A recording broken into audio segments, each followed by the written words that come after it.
7 seconds. What's up? Just kind of always wait for that timer. I just don't want to say hello until it's a sure thing. Because I might be guilty of a false start. Guilty. Why did I title it guilty? Why did I do that?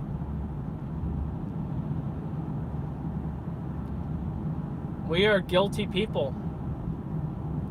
Guilty for countless things. Countless. It's hard to number all the things we could be guilty for. However,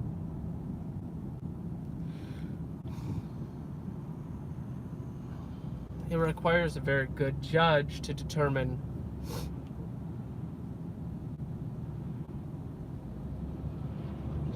the significance of the guilt.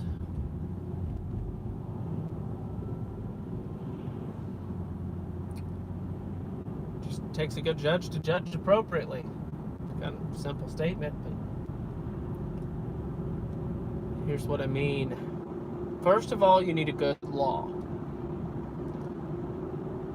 In regards to innocence and guilt, you need good law. Okay? And then, once you have good law, you also need a good law. Well, not a good lawyer. That could be helpful. Actually, you need an advocate, but that's not where I was going. You need a good judge. Everybody needs a good judge. Whether or not you deserve a good judge, I'm not here to determine, but you need a good judge. Because with a bad judge, you're putting your fate in the hands of badness.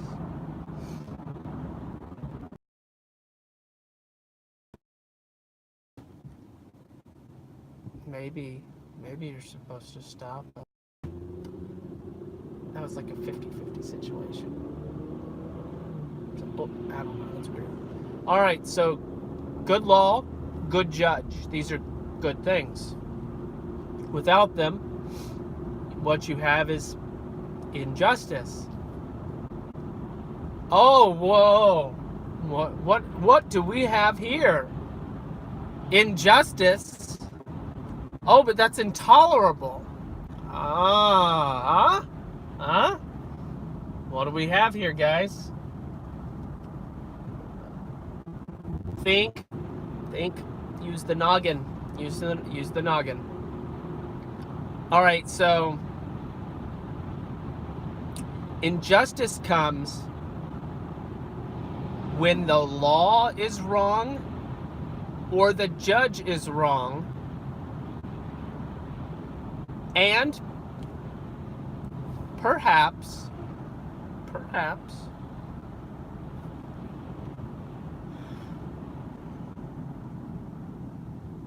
the lawyer plays a part too. I'm not sure to the degree, but let's stick with those three components. And then there's obviously the most obvious of all, is the law.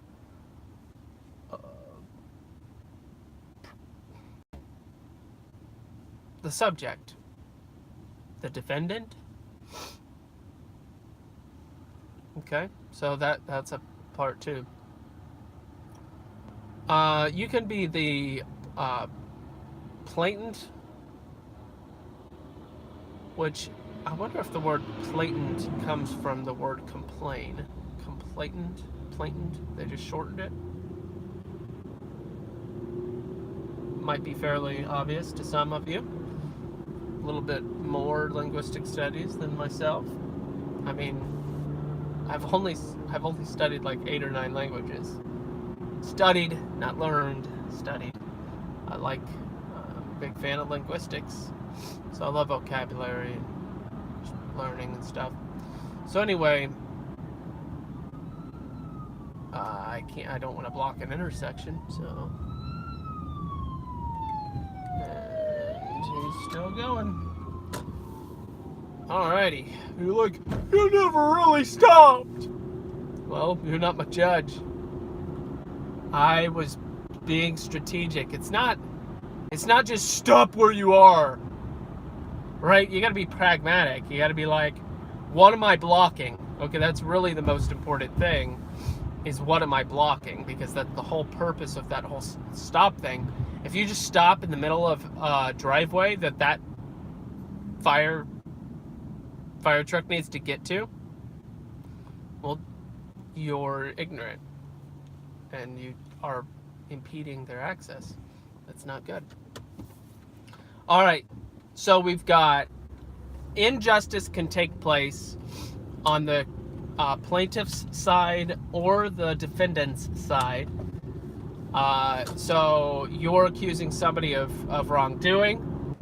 They did the wrongdoing in reality, and based on the results of the lawyer, the judge, or the law, they get away with it. Let's say you don't agree with what they did. The thing that this person did was horrible. It hurt you. It caused harm, both physical, emotional, and even tangible, such as like money or something along those lines. Yep, carry over. Whatever. I don't even know, guys. I have no idea. But anyway, they did wrong. They did you wrong. And let's just say when it's all said and done, the law supports them and not you. Is that still technically injustice? Depends on your perspective. A lot of people would say, listen, if it's not against the law, then they did nothing wrong. Goes back to my argument, guys. You need a good law. You need a good law. You need a good judge. And you need a good lawyer. These things are connected. They're extremely important. So when we're wanting to fix the problem of injustice, because injustice, there's a lot of irony in this, but we desire good justice. Nobody says, I say nobody, there's probably a moron out there who disagrees. Few men would say that there should be no punishment for any action ever. Few men would say there should be no judgment. Few men. Those men wouldn't stand the test of time. Those men believe, those that say there should be no law, besides the fact that that's anarchy,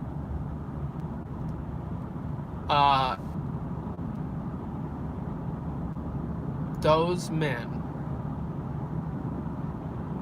and by men I'm talking people, those people that say there should be no law, they believe something very interesting about humanity.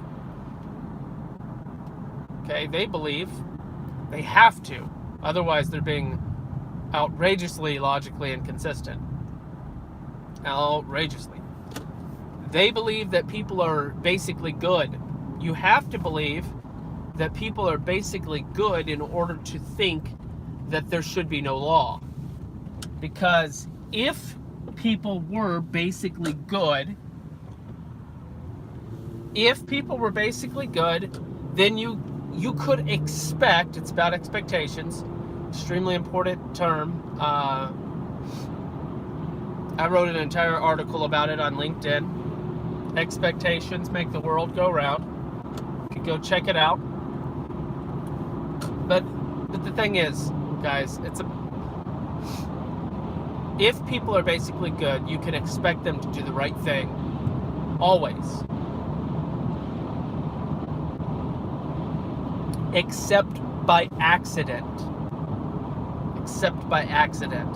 The only time any wrongdoing would ever take place would be accidentally. Do bad things happen exclusively accidentally? Well, that's the only way that people are basically good is a true statement. That's the only way. Argue. Feel free. Have at it. Tell me what I'm missing. I don't think I'm missing anything. Okay. So people are not basically good. This is what I'm concluding upon. Not the only one. I'm not alone in this concept of people are not basically good. Therefore, we have an expectation that things are not going to be just right all of the time. Punny with the just right. I know, I do things like that. If you pay attention, you'll notice. Okay, but things will not be just right all of the time, with the assumption and understanding that, and expectation, that people are not basically good. What do we do with that? Because people are not basically good, we have law. And law is the glue. Law is the bumpers on the bowling lane. Law is the sieve or the filter. It is the construct by which we determine right doing and wrong doing.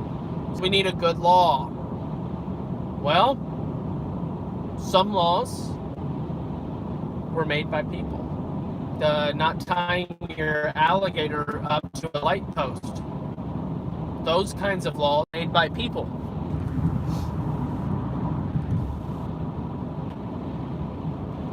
Not spitting out of your car window, but in that same county, legally being allowed to spit out of your truck window. But if you spit out of your car window, you could be penalized, fined, not necessarily arrested, but fined for a violation of the law.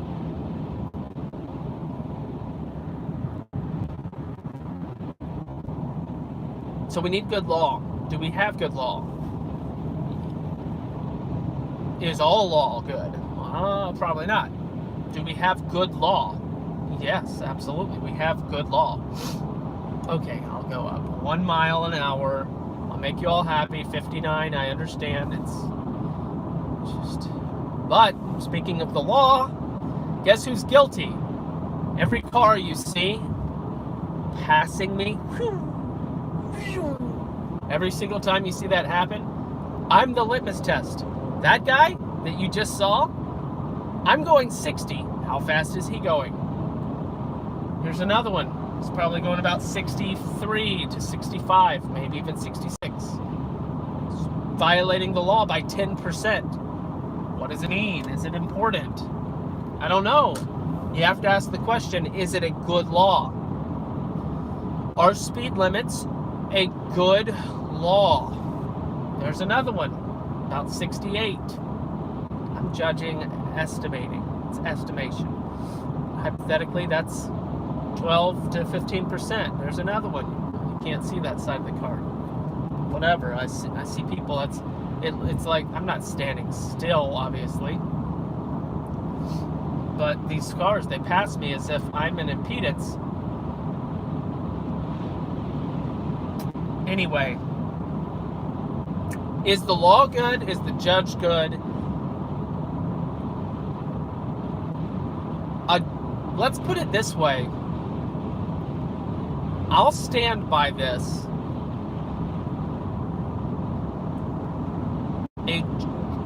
I'm gonna commit. I will commit to this. A judge can only be as good as the law.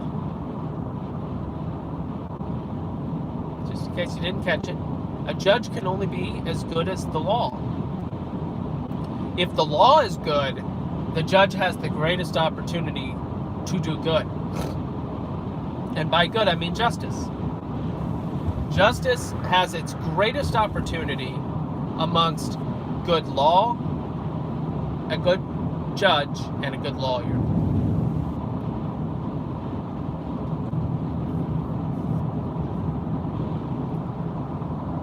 It is fascinating philosophy and theology, if you want to go there too, to think about if in the nature of good law, let's pretend that there's a perfect law. We'll just pretend that there is a perfect law, and we will pretend, even though many people believe, but we'll pretend for the sake of argument that there is a perfect judge, okay? Perfect law and a perfect judge. And yet, despite the fact that there's a perfect law, and a perfect judge, there is still the need for a lawyer. And mind you, a perfect lawyer. That, my friends, should do something for your mind. That should awaken your senses, the wheels that turn within. That's fascinating.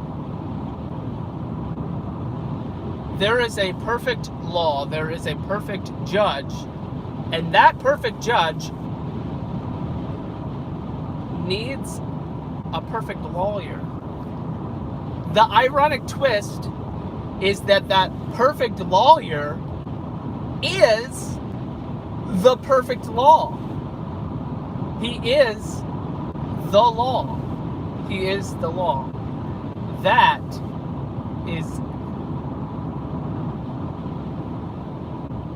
is something special, guys. So how do we, again, for the sake of argument, how do we claim and attempt to recreate that here on this planet with flawed, imperfect people? How do we accomplish something remotely similar to that?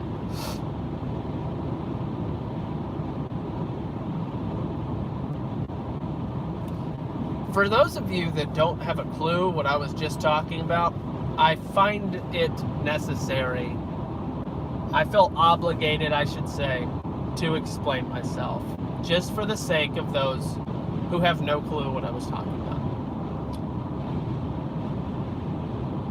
I identify the perfect judge as God. I identify the perfect law as the Torah. His word, his law, is the perfect law. And the perfect lawyer is the advocate, the one who advocates on our behalf, identified as Jesus. The twist and irony, for those of you that don't know, is in the book of John in the New Testament. In the beginning was the Word, and the Word was with God. What is the Word? The Word is the Torah, and the Torah is the law. In the beginning was the law, and the law was with God, and the law was God. That's a translation. That's a paraphrasing. I don't know. It's a different way of saying the exact same thing. So in the beginning was the Word was with God, and the Word was God. That Word is Torah, and that Torah is the law. That law and that Torah and that Word is talking about Jesus, who was in the beginning with God and is God, was God. So yes, it's all linked. God is the law, God is the lawyer, God is the judge, all at the same time. That's part of how it works in perfection, is because it's part of the same thing. Is it Aristotelian or Aristotelian?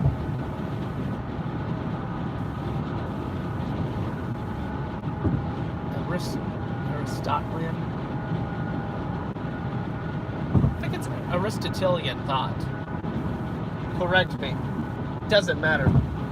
So Aristotle and many other philosophers, though, they concluded that there can't be multiple ultimate powers. There has to be a single source. There has to be one stable origin for all things. There has to be one unchanging element that affected all the other things, according to that philosophical conclusion. If that could be true, it supports the concept that I'm discussing here. So anyway, I just wanted to provide a little context for what I was saying, just so that you're not completely lost. There's dots and lines. All you gotta do is stay in between the line and the dots. It's not that hard, guys. It's people that swerve off the side of the road constantly. They make me nervous. They're also traveling far below the speed limit, which, as an abider of the speed limit, I do get annoyed when people don't go the proper amount when conditions aren't supporting their desire to go below the speed limit. Conditions don't support it. It's dry right now. Anyway, let's get back to it.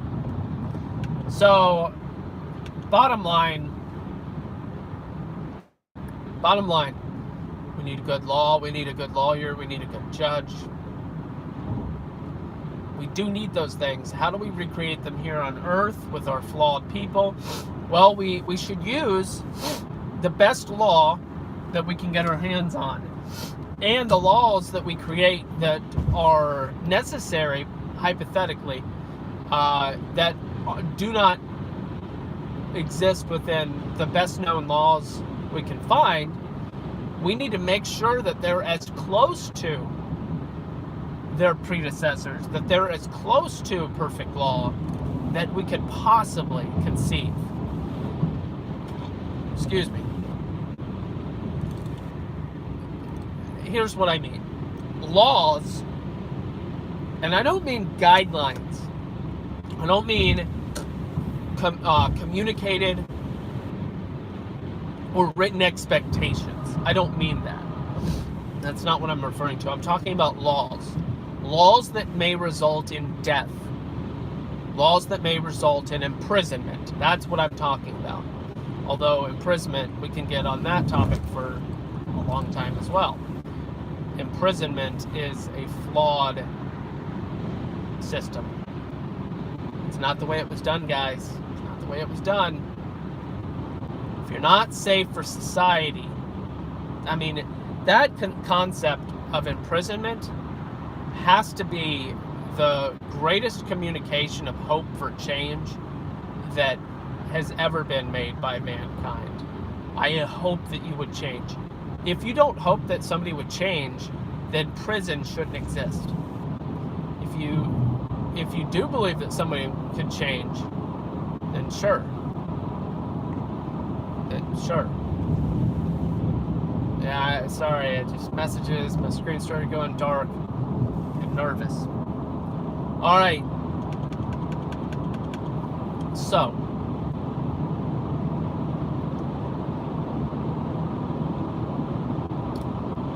Spitting out of a car window as a law, does that cause reminiscence of any perfect law? Maybe. I don't know enough laws. I don't know enough laws to know if that is remotely similar to a perfect law.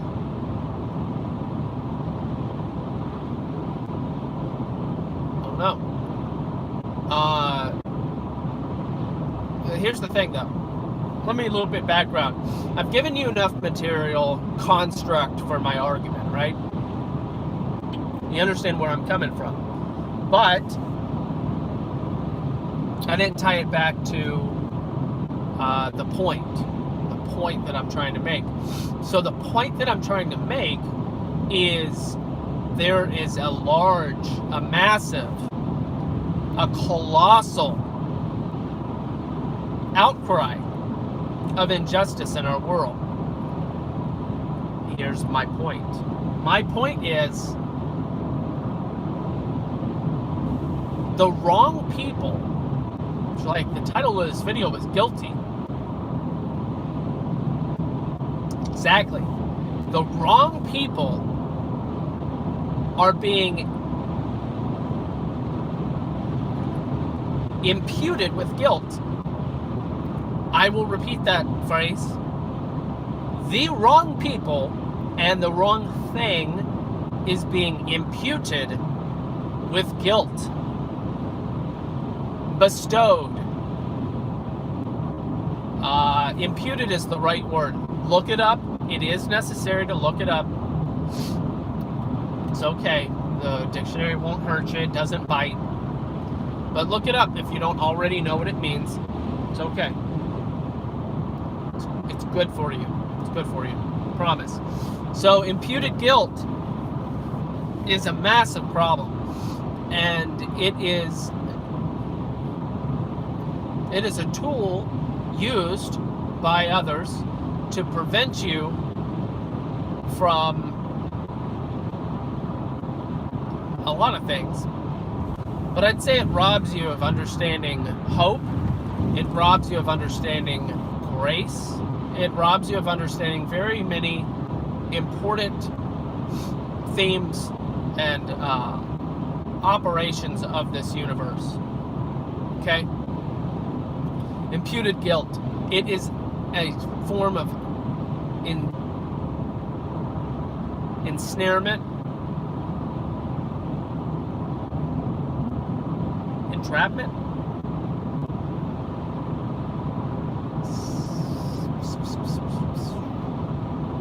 It's a word.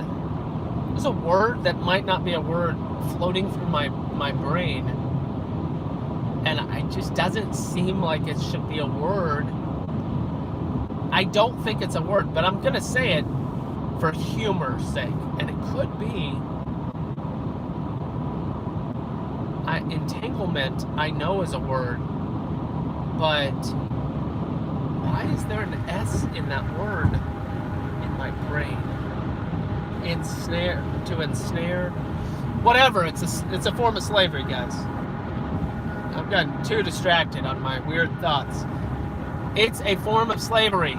Imputed guilt is slavery. It just is. And those whom accept it have accepted a fate. They have made themselves slaves to a bad master, to a bad, evil master. And that master will beat you into submission. And you don't want that guy to be your master. The dude that's imputing guilt upon you that is not just, you don't want that guy to be your master. So we need a good law, we need a good judge, and we need a good lawyer. Injustice is a colossal problem. It is a problem. I'm not arguing that injustice is not happening. Injustice is happening. It's also not happening in the ways that some people claim. How do we tell the difference between whether or not something is unjust or not unjust, and really just non-consequential, or just a tough situation, or something else? There's just things and there's unjust things, and there's probably another category of just, well, the fact that somebody gets cancer is not necessarily just or unjust. there is another category of misfortune that's not related to justice. Just use this. Use it. Use it, guys. Use it. All right. We need a good law. We need a good judge. We need a good lawyer. And in regard to identifying just or unjust, in regard to identifying injustice, we need to question not no, guys, don't think about the perpetrator. Don't even think about the victim. No, you need to think about the circumstance objectively and the law objectively. You need to identify the narrative. Man walking down street. Other man sticks foot out. Trips man.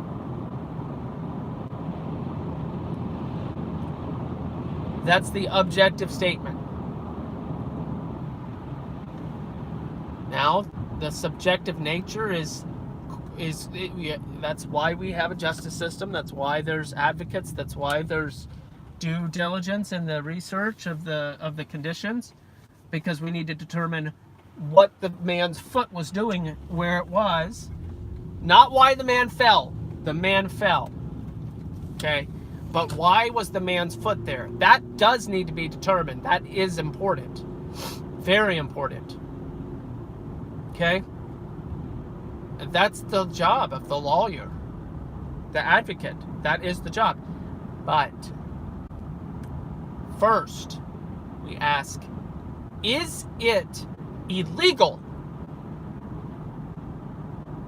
to move your foot in a spot? Probably not. Is it illegal? So you ask the question over and over again in all the different aspects of the situation. Is it illegal to trip another man?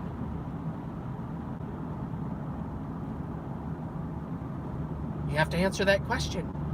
Let's say, hypothetically, it's not illegal to trip another man. It's not in the law.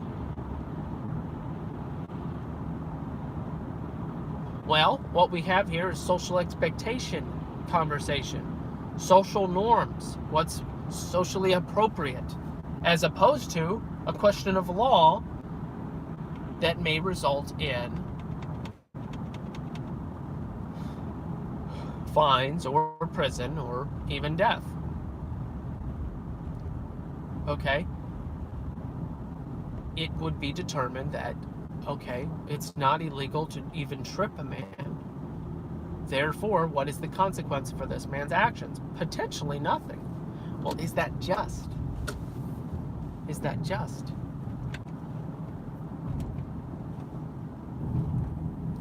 There is something beyond just the law. There does need to be a handling of social issues and social norms that takes into account the consequence of actions and handles those situations as best a judge may see fit. In some cases, a judge probably shouldn't be involved. The law probably shouldn't be involved. See, by law, it's considered battery for a man to spit on another man. By law, it's considered battery. I don't know if it's true everywhere. It's true in some places. It's in the law, so it would be handled by the legal system. Okay?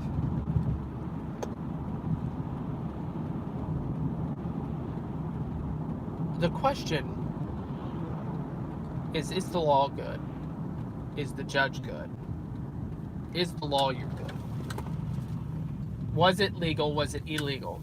In matters where it is outside of the law, this man squinted his eyes at me, and it made me feel not good inside. I want you to kill this man because he squinted his eyes at me. I want you to take his family away from him away from his family. I want you to take all of his money and give his money to me, and I want you to ruin this man's life. He squinted at me. It made me feel not good. Okay? And that's what I want you to do. Well, we ask, is it the law? No, it's not in the law. How do we handle this situation? Well, guys, that we are going to have to break down. We're going to have to discuss that topic. I will discuss that at some point. I'm going to make myself a little note. How do we handle situations for the sake of justice and the prevention of injustice? How do we handle situations that are outside of the law? It's a matter of philosophy. It's a matter of pragmatics.